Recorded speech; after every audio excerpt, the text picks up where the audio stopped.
আলহামদুলিল্লাহ। সম্মানিত ভিউয়ার্স, আপনাদের সামনে আমি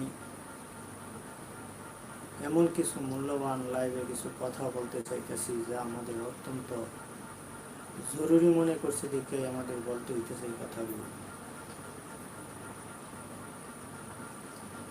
হাদিসে যে কিয়ামতের আলামতগুলো বলা হয়েছে তা একের পর এক সত্যে পরিণত হইতেছে। পৃথিবীর শুরু থেকেই জাদুবিদ্যা ছিল, আর এখন কিয়ামত একবারে নিকটবর্তী। এখন জাদুর আর এত পরিমাণ বাইরে যাইতেছে এই নেট হওয়ার কারণে। এই নেটের মাধ্যমে এত পরিমাণ হইতেছে যে আগে একটি উস্তাদের কাছে অনেক দিন লাগা থাইকিয়া তার কাছ থেকে বিদ্যা অর্জন করুন লাগতো, আর এখন বিদ্যা অর্জন উস্তাদ ধৈর্য করুন লাগে না।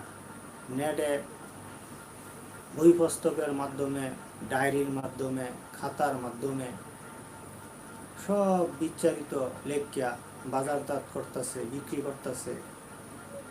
ওটির ভিতরেই এরকম তত্ত্ব লেখা আছে যে এটা দিয়ে এটা হয়, এটা দিয়ে এটা হয়। আর এগুলো দেখা যাইতেছে হাজারে যদি 50 জন মানুষও কিনে, এই 50 জন মানুষে 950 জন মানুষেরই ক্ষতি করবার চেষ্টা করবে, কারণ তার কাছে তো ক্ষমতা এসে গেছে, পাওয়ার এসে গেছে। হাজারে 50 জনের কাছে এই বিদ্যা যদি আইসা যা হাতে, তাহলে দেখা যাবে যে সে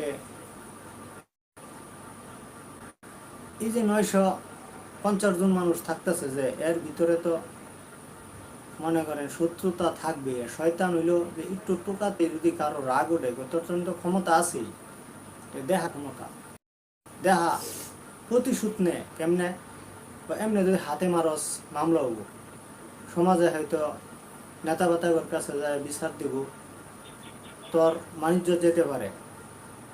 কাজেই তুই এমন কিছু মন্ত্র পাঠ করবি, এমন কিছু কৌশল করবি যে এটা কোনো মামলা হইতো না, আর তার ক্ষতি হয়ে যাবে। তা আসলে ভাই, জাহান্নামী কাজ কইরা হাইরা আপনি যদি বেড়াগিরি দেখান, তাহলে এই সামান্যতম হয়তো আপনি বেড়াগিরি দেখাইলেন, ক্ষমতা দেখাইলেন, কিন্তু হাসরের ময়দানে এটার জন্য 50,000 বছর বুক করুন লাগবো শাস্তি, সূর্যের তাপ খারে ধন লাগবো। এরপরে দেখা যাবে যে আল্লাহ তাআলা বান্দার হক নষ্ট করছে, এটা আল্লাহ তাআলা বলবেন তাদের কাছ থেকে ক্ষমা না নিলে জাহান্নামের আগুন থেকে তোমাকে আল্লাহ ক্ষমা করবো না, যত ইবাদত বন্দেগি করে তুমি আয়ো, কারণ তুমি বান্দার হক নষ্ট করছে। আর তখন দেখা যাবে যে ওই সমস্ত লোকেরা বলবে যে আমাদের এত পরিমাণ ক্ষতি হয়েছে যে আমাদের জমিন ফন্ত বিক্রি করিয়া চিকিৎসা করবো লাগছে, তুমি কুফুরি করিয়া বান মারছ, তুমি কুফুরি করিয়া আমাদের এই ক্ষতি করছো, এই ক্ষতি করছো, তোমাকে দুনিয়াতে আমরা খুঁজি পাইছি না যে তুমি আমাদের শত্রু আছিলা, আর আজকে আল্লাহ তাআলা তোমাকে জান্নাত দিতেছে না, আমাদের কাছে আইসো দাবি ছাড়াবার জন্যে। এই কারণে আজকে তুমি মনে করতেছ সারাবার লেগে আইসো, আর দাবি সারাবার কথা বললে আমি দাবি ছেড়ে দিব না। তোমার জীবনে যত পরিমাণ তুমি ন্যাক করছিলা, অত পরিমাণ ন্যাক তুমি আমাদেরকে ভাগ করে দিয়ে দেব। দেখা যাবে আপনার জীবনে সব ন্যাক দিয়া দাবি ছাড়াই লাগবে তখন। আর যারা বলবে যে আমাদের দাবি ছাড়াও, তো আপনি যদি বলেন এরপরে আমার তো ন্যাক নাই, তাহলে তারা বলবে যে তাহলে আমরা যে গুনাহ করছি আমাদের এই গুনাহগুলো তুমি নেও। হ্যাঁ, গুনাহগুলো নিলে কি হয়, যে আমরা গুনাহ করছি, আমাদের গুনাহগুলো তুমি নিয়ে লাগা, তাহলে আমাদের গুনাহ থাকবে না, আমরা আল্লাহর কাছ থেকে জান্নাত নিতে পারবো। তা আপনি যাদের ক্ষতি করলেন, এই যে বর্তমানে বাজারে দেখা যাইতেছে যে এত পরিমাণ জাদুমন্ত্র বই আইছে, আপনার অ্যাড দিতেছে যে এই কিতাব কিনেন, প্যারালাইসিস বানায় মানে শত্রুরে ফালাই রাখা বাবাই, বান মেরে মারতে পারবেন, যে কোনো একটি মানুষকে ঘর থেকে বের করে নিয়ে যেতে পারবেন, নানান রকমের শক্তি দিয়া যায়। যে বইগুলো যে গোপন ছিল, এই গোপন বইগুলো যে মানুষের হাতে আসছে, আর আপনার তো টাকা বেশি একটা লাগে না, হয়তো 8-10 হাজার নাহলে 2-2.5 হাজার টাকা দিয়ে আপনি একটা বই কিনে নিয়ে আপনি যে বেড়াগিরি দেখাইলেন, ক্ষতি করলেন মানুষের, সেদিন তো আপনার ওই ব্যক্তির গুণাটা আপনার আমল নামায় নিতে বাধ্য, আপনি দাবি ছাড়াবার যায়। তখন এর জন্য আপনার কাজ কি হইল? আল্লাহর কাছে আপনি গুণাগারী রয়ে গেলেন, আপনি আর ক্ষমার কোনো ব্যবস্থা আল্লাহর কাছ থেকে করাইতে পারলেন, আপনি জাহান্নামে গেলেন।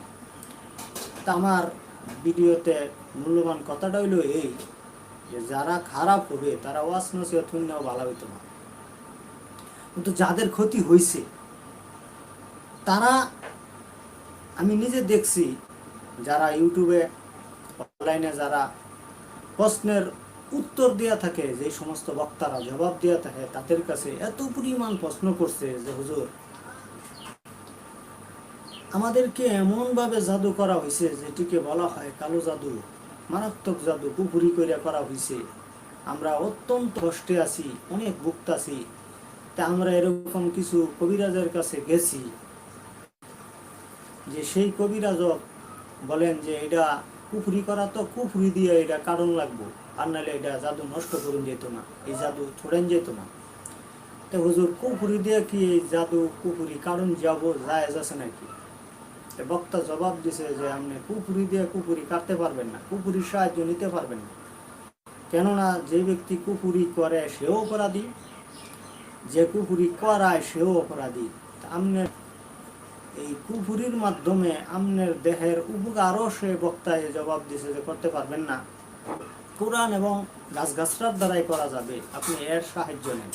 ভালো ওলামাই কেরামের সাথে আপনার এরকম উঠা বসা করেন, তাদের কাছ থেকে এরকমভাবে তথ্য নেন যে কে এই ট্রিটমেন্ট করতে পারে, কে এই চিকিৎসা করতে পারে, তার কাছ থেকে আপনি হেল্প নেন, সহযোগিতা নেন। সে যদি আপনাকে কোরআন দিয়া গাছগাছরা দিয়া যদি আপনার এই উপকার করতে পারে, তাহলে সেটা নিতে পারবেন। দেখা যায় আসলে ভাই কোরআনে আছে, এই কথা সত্য, কোরআন দিয়ে জাদু নষ্ট করা যায়, কিন্তু কৌশল আছে, এর মাহিত্য জানতে হইব, এর হাকিকত জানতে হইব, কিভাবে কোরআন দিয়ে জাদু নষ্ট করা যায়, এটা তো সবাই জানে না। এই জন্যে আলাদা আধ্যাত্মিক জগতের লোক ধরতে হয়, আল্লাহওয়ালাদের সাথে ওঠা বসা করতে হয়, তাদের সহবত নিতে হয়, তাদের কাছ থেকে পরামর্শ নিতে হয়, তাদের কাছ থেকে ট্রেনিং দিয়ে শিখতে হয়। সে যদি বলে যে কোরআনের এই আয়াত দিয়া এই কাজ করা যায়, এই গাছ দিয়া এই রোগের ওষুধ করা যায়, তাহলে আপনার উপকার হবে, আপনি নিজে জানতে পারবেন। কিন্তু এছাড়া মন গড়া তো আপনি করতে পারবেন না। কারণ যেই সমস্ত অফেন যে সমস্ত কবিরাজির বই পুস্তক গুলান আছে, এর ভিতরে আপনার বেশিরভাগই ধোঁকা, জাদু নষ্টের যে জিনিসগুলো দিছে এগুলো ভাই সঠিক লেখছে না, যে এই আয়াত চুবায় পানি খেলে জাদু নষ্ট হয়ে যাবে, এটি কিন্তু সঠিক লেখছে না। লেখকে এটা তার ব্যবসা, তার একটা পেশা হিসেবে এটা বসায় দিছে, যে এই আয়াত করে আপনি শরীরে পুদেন, এই আয়াত করে পানি খান, এই আয়াত করে তেল পুদিয়া মালিশ করেন, এই আয়াত লেখকে চুবায়া পানি খান, এই আয়াত এইভাবে করে ব্যবহার করেন। ওগুলো ভুয়া লেখছে আমার ভাই, ওগুলোর দ্বারাই মানুষেরও এই জন্য উপকার হয় না। তো যারা এমনি শুধুমাত্র মসজিদের ইমাম, তারা হয়তো বা মানুষের উপকার করার জন্য, কল্যাণের জন্য হয়তো ওই বাজার থেকে ওই বইটা কিনে আনছে, আইনা এরা হয়তো সে ওই নকশাটা লিখে দিছে, ওই আয়াতটা কইরা পানি কইরা দিছে, ওই আয়াত কইরা তেল কইরা দিছে, ওই আয়াত কইরা সে এরকম যারা দিছে, কিন্তু তার জাদু নষ্ট হয়েছে না, কিন্তু সে রুগী ভুগতেছে। আর সে রুগী বলতেছে কি যে এটা কোরআন দ্বারাই সম্ভবই না, কারণ এক হুজুরে পাইছে না, আরেক হুজুরের গেছে, আরেক হুজুরও পাইছে না, আরেক হুজুরের গেছে, দেখা গেছে তার ভিতরে তখন আইছে কি যে এটা কোরআন দ্বারাই সম্ভবই না, এটা কুফুরির সাহায্য নিয়ে লাগবো, আর এছাড়া উপায় নেই। এই কথাটার উপরে সে তখন বিশ্বাস নিছে যে কোরআন দ্বারাই হইতো না, কুফুরির দ্বারাই করতে হইব। কিন্তু আমার ভাই ভুলটা কি হয়েছে, যে আসলে কোরআন দিয়ে হয়, গাছ দিয়ে হয়, কিন্তু সঠিকটা ওই সমস্ত কম দামি বইয়ের ভিতরে লেখা নাই। আর এটা তো উস্তাদ ধৈর্য ওই হুজুরে শিখছে না, যে সঠিকটা উস্তাদের কাছ থেকে শিখতে আইছে, যে সে ওইটার দ্বারাই ট্রিটমেন্ট করতেছে, তা কিন্তু সে করে নাই। করছে কি, যে বাজারের ওই যে সামান্য মুক্তি, সামান্য আলেম, টাকার জন্য যে সে মন গড়া লেখছে, ওই বইয়ের উপরে বিশ্বাস করে সে ট্রিটমেন্ট করছে। রুগীর তো জিন রুগীর শরীর থেকে সরাইতে পারতেছে না, কালো জাদু নষ্ট করতে পারতেছে না। তখন দেখা যাইতেছে কি, ওই ব্যক্তির কোরআনের প্রতি আস্থা নাই, বিশ্বাস নাই, রুগীর আস্থা বিশ্বাস হারাই ফেলাইছে। আর সেও তখন এই আলেমও ব্যর্থ হয়ে গেছে, যে কুফুরির শক্তি মনে হয় বেশি, কালামের শক্তি হয়তো নাই। কারণ এটা তো আমি বই থেকেই আমি সত্যই করছি, কোরআনের আয়াত করেই তো আমি জারফুক করলাম, কোরআনের আয়াত করেই তো আমি তেল করে দিলাম, পানি করে দিলাম, কোরআনের আয়াত করেই তো আমি তাবিজ দিলাম, গলাতে তাবিজ ঝুলাইলো। তাহলে জিন কেন সরে না, কেন এরকম জাদু নষ্ট হয় না? আসলে বুঝতে হইব যে ওইটা তো সঠিকটা ওই লেখক বইয়ের ভিতরে লেখা নাই, ওটা তো একটা বাটপারি করে এরা লেখছে, ব্যবসার জন্য লেখছে, সেটা তো বোঝে নাই। সত্য ট্রিটমেন্ট আপনারা যারা এই লাইভ দেখতেছেন তারা শেয়ার করে দিবেন, আর আপনারা আপনাদের আত্মীয় স্বজনদেরকে জানিয়ে দিবেন। আমার হাতে আপনারা দেখেন, সত্যি সত্যি আল্লাহর কালাম কোরআনে কারীম হাতে, আমি উস্তাদের কাছ থেকে, হক্কানি উস্তাদের কাছ থেকে সত্য এই কোরআন স্পর্শ করে বলতেছি, আল্লাহ তোমার হাতে জান্নাত, তোমার হাতে জাহান্নাম। আমি যদি একটা কথা মিথ্যা বলে থাকি, আমার জিবরা হাসরের ময়দানে আল্লাহ কাটতে হলাবে। আর আমি যদি মিথ্যা কথা বললে আপনাদেরকে ধোঁকা দেওয়া থাকি, তাহলে আমার এইটা গণ্য হবে যে আমি বান্দার হক নষ্ট করছি, আমি ছলনার আশ্রয় নিছি, ছলনা করছি, আল্লাহ তাআলা আমাকে জাহান্নামে দিবে। আর যদি আমি সত্য বলে থাকি, ভাই কোরআন হাতে রেখে আপনারা বিশ্বাস করেন, তাহলে আমি কল্যাণের ক্ষেত্রে এই কথাটা বলতেছি। যারা কোরআনের প্রতি আস্থা হারাই ফেলাইছেন, বিশ্বাস হারাই ফেলাইছেন, তাদের জন্য বলতেছি।